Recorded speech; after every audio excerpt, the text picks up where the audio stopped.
Hi, I'm Larissa Croy. I'm dog mom and activist for rescues and pro-adoption. Adding a furry member to your family is a big commitment, but when thinking about where to start, think about adopting first. Adoption or rescuing a dog is an amazing experience as it saves lives and slowly discourages illegal breeding, all while gaining a man's best friend.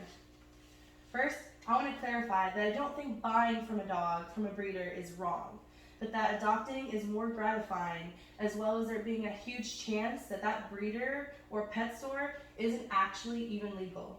Problems like illegal puppy mills. Puppy mills are a large-scale illegal breeding facility where dogs and puppies are kept in unsanitary and unsafe environments. Puppy mills will hide behind images of small breeders and pet stores and then lie about the purity of the dog and how they're kept.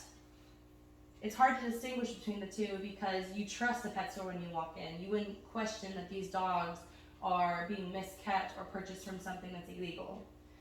In fact, the Humane Society even releases a document every year called the Horrible 100 with a list of illegal breeders and sellers because of how big the issue actually is.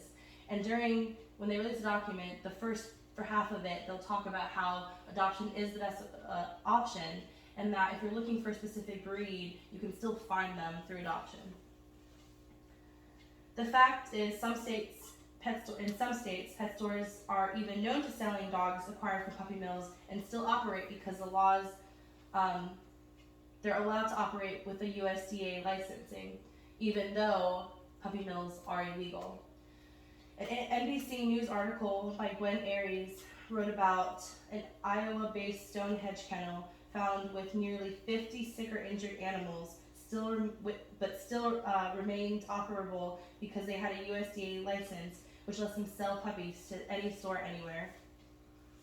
Now, beyond discouraging puppy mills by adopting instead of purchasing them, adopting is just more of a humane and morally right thing to do.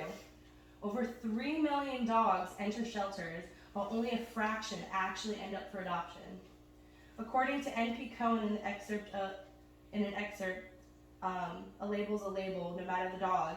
Of those 3 million dogs, approximately 20% will be euthanized, and 20% will be reclaimed by their owners. The remaining 60% will be available for adoption. That said, when you adopt a dog, you're opening up another spot for one of those dogs that would have been euthanized. So you're saving them, all while having a new family member in your life. Now, when thinking of getting a dog, you usually start with what type of dog and those large price tags associated with them.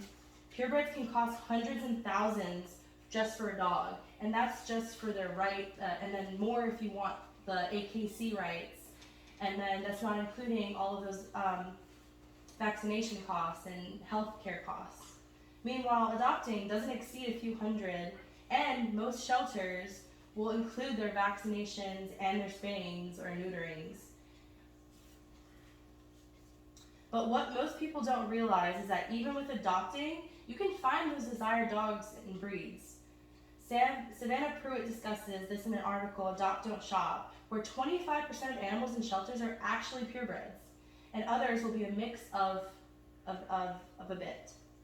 In fact, most states have breed-specific shelters or an online database to search for specific breeds, genders, and ages, such as Pet Finder. On Pet Finder, you can actually put in that you're looking for a Yorkie, and you want it to be a female, and maybe you want it to be a puppy, or maybe you don't care what the age is. And then it'll tell you if these puppies are available and what distance they are.